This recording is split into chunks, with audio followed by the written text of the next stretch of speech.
61 में फिर से हजरत सालेह अलैहिस्सलाम और उनकी कौम समूद के हालात को बयान किया गया है। हजरत सालेह ने कहा है, मेरी कौम अल्लाह वहदहु ला शरीक की इबादत करो, उससे बख्शिश तलब करो, उसकी बारगाह में तौबा करो, उसने तुम्हें जमीन से पैदा किया है, उस पर आबाद किया है। जवाब दिया है सालेह, हमारे आबाओ अजदाद के माबूदों की इबादत को रोकने से पहले हमें आपसे बड़ी उम्मीदें थी, और अब आप हमें रोकने लग गए हैं बाप दादा के दीन से। लेकिन अब हमें आपकी दावत के बारे में शुकूक है। सालेह अलैहिस्सलाम ने अपनी कौम से कहा कि ये अल्लाह की ऊँटनी है और ये तुम्हारे लिए निशानी है, इसे चरने के लिए आजाद छोड़ दो और इसे तकलीफ ना देना। अल्लाह अकबर, वरना तुम्हें अजाब पहुंचेगा। उन्होंने ऊँटनी की कूंचे काट डाली। सालेह अलैहिस्सलाम ने कहा, तुम सिर्फ 3 दिन अपने घरों में मजे उठा लो, 3 दिन, फिर अल्लाह का यकीनी अजाब आएगा। फिर एक चिंगाड़ ने उनको आ दबोचा, वो अपने घरों में घुटनों के बल ऊंधे पड़े रह गए। सिर्फ सालेह अलैहिस्सलाम उनके साथ अहले ईमान इस आजाब से बचे। ये 3 कौमों का जिक्र हो गया, नूह अलैहिस्सलाम की कौम का भी, हूद अलैहिस्सलाम की कौम का भी, और हजरत सालेह। आगे अल्लाह तबारक व तआला ने आयत नंबर 69 में इस बात का बयान फरमाया कि हजरत इब्राहीम अलैहिस्सलाम के पास फरिश्ते बशरी शक्ल में आए, इंसानी शक्ल।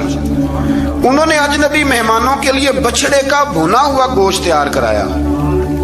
अब यकीन करें, कुछ बातें लोग ऐसी बयान करते हैं कि जिनको ना सुन के बंदे का दिल करता है कि इस बंदे को बताएं कि यार यहाँ तो दीन सारा पढ़। एक साहब मुझे कहने लगे, जी मैं एक पीर साहब के पास गया था तो बड़ी मुरगन गिजाएं थी, उन्होंने मेरी बड़ी खिदमत की पर मुझे नहीं अच्छा लगा, पीरों को चाहिए सादी रोटी रखें। मैं कह तू पीरा वास्ते लिस्ट बना खा, उन्होंने किस तरह का होना चाहिए। ये बहुत बड़ी मुसीबत है।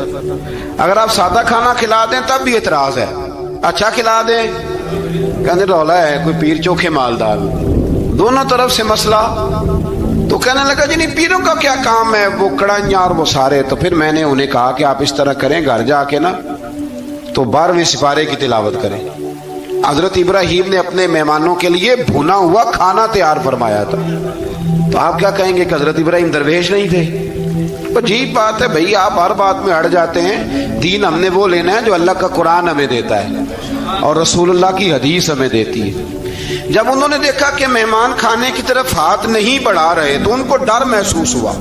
हजरत इब्राहीम को फरिश्तों ने कहा कि हमें कौम लूत अलैहिस्सलाम के आजाब के लिए भेजा गया है। हजरत इब्राहीम की बीवी खड़ी थी, इस पर वो मुस्कुराई तो फरिश्तों ने अल्लाह की तरफ से इन्हें हजरत इसहाक अलैहिस्सलाम और उसके बाद हजरत याकूब अलैहिस्सलाम की बिशारत अता। इसहाक अलैहिस्सलाम हजरत इब्राहीम